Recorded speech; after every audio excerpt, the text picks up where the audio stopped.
मैं आदित्यनाथ योगी ईश्वर की शपथ लेता हूं कि आदित्यनाथ लोकसभाया सदस्यत्वेन निर्वाचितः निश्चितेन परमेश्वरस्य नाम्ना स्वे। नमस्कार दोस्तों, स्वागत है आपका बड़कू बिंदास चैनल पर। आज हम बात करेंगे उत्तराखंड के पंचूर गांव में जन्मे अजय सिंह बिष्ट, जो आगे चलकर योगी आदित्यनाथ बन जाते हैं। कहानी उसी योगी आदित्यनाथ की जो अपने क्षत्रिय जाति का त्याग कर अपने महंत गुरु अवैधनाथ से प्रभावित होकर सन्यासी बन जाते हैं। कहानी उसी योगी आदित्यनाथ की जो सबसे कम उम्र के सांसद बनते हैं। कहानी उसी योगी आदित्यनाथ की जो अपने बयानों को लेकर हमेशा विवादों में रहते हैं। लोगों ने परंपरा को स्वीकार किया। किसी कालखंड में कोई बना होगा, अगर वह हिंदू बनेगा हम उसको स्वीकार करेंगे, उसकी शुद्धि करवाएंगे और उसको अपनाएंगे, एक नई जाति का फिर से निर्माण करवा देंगे। कि अगर वह एक हिंदू बालिका को ले जाएंगे तो कम से कम 100 मुस्लिम बालिकाओं को। कहानी उसी योगी आदित्यनाथ की जो अपने कट्टर हिंदू छवि को लेकर हमेशा आक्रामक रहे। सांप्रदायिक नहीं थे। स्वामी विवेकानंद तो किसी पार्टी के नहीं थे। स्वामी विवेकानंद ने तो भारत का प्रतिनिधित्व किया था पूरी दुनिया में। हम बात कर रहे हैं गोरखपुर से 5 बार सांसद रह चुके और 2 बार मुख्यमंत्री पद के शपथ लेने वाले योगी आदित्यनाथ की। आज हम बात करेंगे कैसे एक सन्यासी देश के सबसे बड़े सूबे का मुख्यमंत्री बनता है। उनके बयानों से लेकर उनके संगठन हिंदू युवावाणी पर भी हम बात करेंगे। अगर चैनल पर नए हो तो इसे सब्सक्राइब कर अपना प्यार बनाए रखें। योगी आदित्यनाथ का जन्म 5 जून 1972 उत्तराखंड के पौड़ी गढ़वाल के पंचूर गांव में हुआ। इनके पिता का नाम आनंद सिंह बिष्ट था, माताजी का नाम सावित्री देवी है। योगी जी के पिताजी का मृत्यु साल 2020 में हुआ। योगी आदित्यनाथ के शिक्षा की बात करें तो 1977 में टिहरी गजा स्थानीय स्कूल में शिक्षा प्रारंभ किए। सन 1987 में यहाँ से 10वीं की परीक्षा पास की। सन 1979 में ऋषिकेश के श्री भरत मंदिर इंटर कॉलेज से इंटरमीडिएट के परीक्षा पास किए। 1990 में ग्रेजुएशन की पढ़ाई करते हुए ये ABVP अखिल भारतीय विद्यार्थी परिषद से जुड़े। सन 1992 में श्रीनगर से इन्होंने गणित में BSc का परीक्षा पास किया। ये एक ऐसा साल था कि भारत राजनीति में भूचाल सा मचा था। उस समय राम मंदिर आंदोलन अपने चरम पर था और उसका नेतृत्व कर रहे थे लाल कृष्ण आडवाणी। उसी समय योगी आदित्यनाथ भी अपना ग्रेजुएशन कंप्लीट कर चुके थे। 1993 में वो गोरखनाथ मंदिर का रुख करते हैं। वहीं उनकी मुलाकात महंत अवैधनाथ से होती है। योगी जी उनसे प्रभावित होकर 15 फरवरी 1994 को नाथ संप्रदाय की गुरु दीक्षा लेकर पूर्ण रूप से एक सन्यासी बन गए और यहीं से अजय सिंह बिष्ट से वो बनते हैं योगी आदित्यनाथ। बात है 2 दशक पहले की। गोरखपुर के मुख्य बाजार गोलघर में गोरखनाथ मंदिर से संचालित इंटर कॉलेज में पढ़ने वाले कुछ छात्र एक दुकान पर कपड़ा लेने चले जाते हैं और उनका दुकानदार से विवाद हो गया। तभी दुकानदार ने राइफल निकाली और उन छात्रों पर तान दिया। छात्रों ने 2-3 दिन बाद दुकानदार के खिलाफ कार्रवाई को लेकर उग्र प्रदर्शन भी किया। इन छात्राओं ने SSP ऑफिस का घेराव कर दिया। उसी में से एक युवा छात्र SSP दीवार पर चढ़ गया। वो कोई और नहीं, वो थे योगी आदित्यनाथ, जिन्होंने इस प्रदर्शन का नेतृत्व किया था। महंत अवैधनाथ योगी जी की आक्रामक शैली और उनके विचारों से इतना प्रभावित हुए कि उन्होंने 1998 में अपना राजनीतिक उत्तराधिकारी योगी आदित्यनाथ को घोषित किया और उन्हें इस बार लोकसभा का चुनाव लड़ने को कहा और योगी आदित्यनाथ उनकी बात मानते हुए साल 1998 में अपने गुरु महंत अवैधनाथ के सीट से चुनाव लड़ते हैं और जीत जाते हैं। और यहीं से शुरू होता है योगी आदित्यनाथ के राजनीतिक जीवन का सफर। योगी आदित्यनाथ गोरखपुर से 5 बार सांसद रहे, लेकिन उनका राजनीतिक सफर इतना आसान नहीं रहा। उन्हें अपने पार्टी में कई बार विरोध झेलना पड़ा। साल था 2002। उत्तर प्रदेश में विधानसभा का चुनाव था। भाजपा का बुरा हाल रहा और सपा और बसपा ने अच्छा किया। जहां सपा को 143 सीटों पर जीत हासिल किया, वहीं बसपा 98 सीट पर तो भाजपा मात्र 88 सीटों पर सिमट गया। काफी उतार चढ़ाव के बाद भाजपा के सहयोग से मायावती तीसरी बार मुख्यमंत्री पद की शपथ लेती हैं। 2002 में पार्टी बुरी तरह अपने हार से परेशान था। उसी समय पार्टी को एक और झटका मिलता है। उसी साल अप्रैल में रामनवमी के दिन योगी आदित्यनाथ ने अपने पार्टी हिंदू युवा वाहिनी का स्थापना की है। इसके पीछे का कारण योगी आदित्यनाथ खुद बताते हैं। वे कहते हैं कि हिंदू युवा वाहिनी कोई पार्टी नहीं है, ये एक सांस्कृतिक संगठन है जो हिंदू विरोधी गतिविधियां हैं उसे रोकने के लिए वह संगठन बनाया गया है। ये बातें जितना कहना आसान था, उसे समझ पाना उतना ही मुश्किल था। कुछ लोगों का कहना था कि योगी आदित्यनाथ ने अपने राजनीतिक भविष्य को देखते हुए इस संगठन का निर्माण किया, जिससे आने वाले समय में उनका कद और बढ़े, और आने वाले समय में हुआ भी कुछ ऐसा। और बीजेपी को यह बात समझ आ गया कि अगर योगी आदित्यनाथ से छेड़छाड़ किया तो गोरखपुर समेत पूर्वांचल में भी काफी नुकसान होगा, क्योंकि योगी आदित्यनाथ का पूर्वांचल में अच्छा पैठ था। योगी आदित्यनाथ गोरखपुर के साथ साथ पूर्वांचल में भी उनका कद बढ़ने लगा। साल आता है 2005। मऊ में दंगा भड़क उठा, कई लोग मारे गए, 30 से ज्यादा लोग घायल हो गए, दुकानों में आग लगा दिया गया, कई गाड़ियां जला दिया गया। स्थिति को देखते हुए प्रशासन वहां पर कर्फ्यू लगा दिया।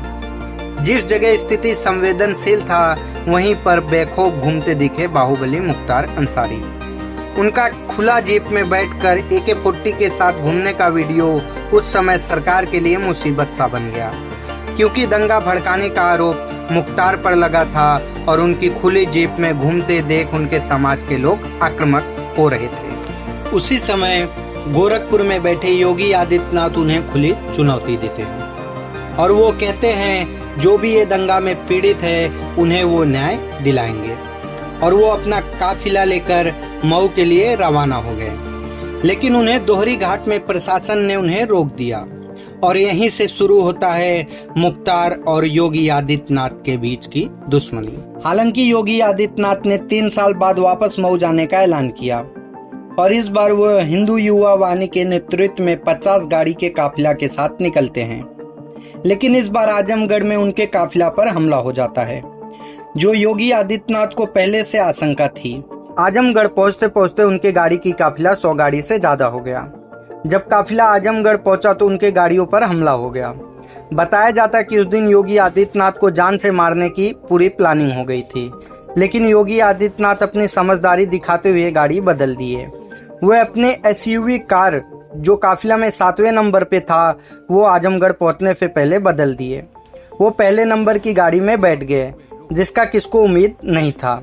माना जाता है ये हमला मुख्तार ने कराया था, लेकिन मुख्तार को ये नहीं मालूम था कि ये दुश्मनी मुख्तार को आगे बहुत भारी पड़ने वाला था।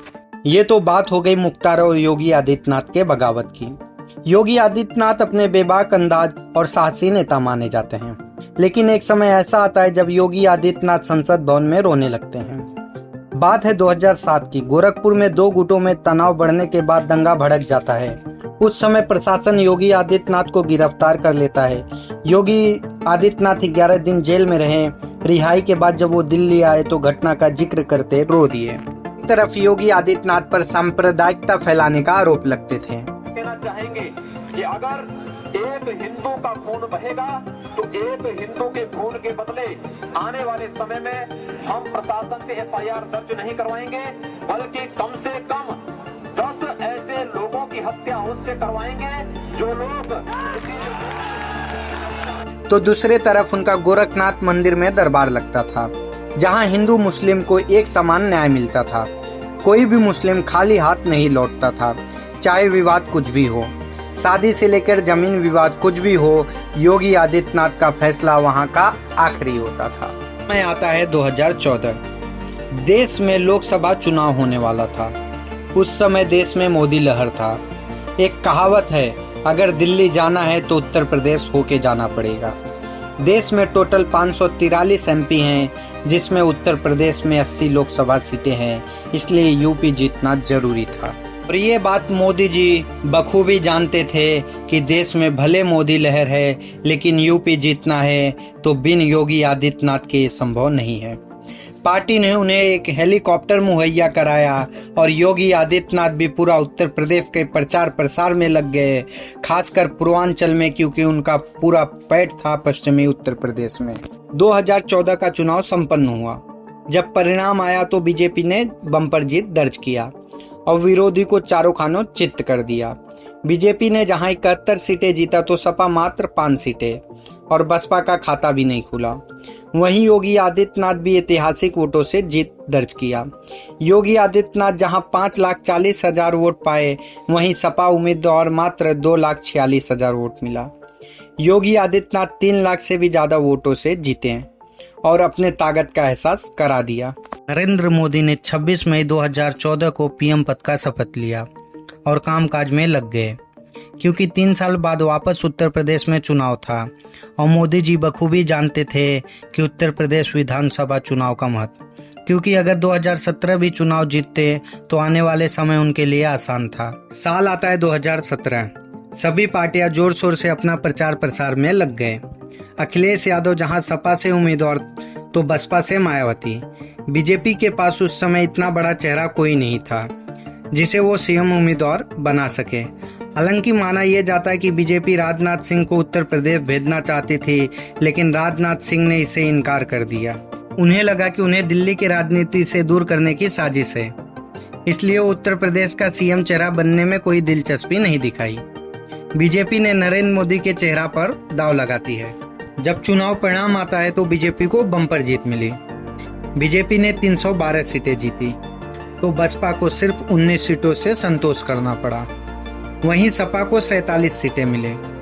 अब बीजेपी के सामने सबसे बड़ा मुसीबत था कि मुख्यमंत्री का चेहरा किसे बनाया जाए, आखिर किस पर भरोसा जताया जाए, क्योंकि 19 मार्च 2017 को शपथ लेना था। सबसे पहला नाम चर्चा में था, वो था केशव प्रसाद मौर्य, क्योंकि ओबीसी समाज से आते हैं और उत्तर प्रदेश में ओबीसी वोट काफी मात्रा में था। तो दूसरा नाम था मनोज सिन्हा। यहाँ तक मनोज सिन्हा को सुरक्षा भी प्रदान हो गया था और वो काशी विश्वनाथ दर्शन के लिए भी पहुंच गए थे। तीसरा नाम था योगी आदित्यनाथ, जो कट्टर और अपने बयानबाजी से विवादों में रहते हैं। लेकिन उनका मुख्यमंत्री बनना इतना आसान नहीं था, क्योंकि पार्टी में ही कुछ बड़ा नेता उनका विरोध कर रहे थे। सबसे बड़ा प्रदेश का कमान योगी को देने पर सबसे बड़ा सवाल था कि वो एक सन्यासी हैं, इतना बड़ा पद कैसे संभालेंगे। ऊपर से कट्टर विचारधारा, लेकिन किस्मत को कुछ और ही मंजूर था। बताया जाता है कि आरएसएस के दखल के बाद योगी आदित्यनाथ के नाम पर सहमति बनती है और अमित शाह फोन कर उन्हें बताते हैं कि कल आप मुख्यमंत्री पद की शपथ लेंगे। 19 मार्च 2017 को योगी आदित्यनाथ मुख्यमंत्री पद का शपथ लेते हैं और देश के सबसे बड़े प्रदेश का कमान संभालते हैं। ये कहानी है एक सन्यासी का एक मुख्यमंत्री बनने तक का। चलिए वीडियो को करते हैं यहीं पर समाप्त और फिर मिलेंगे नए वीडियो में नए कहानी के साथ। धन्यवाद।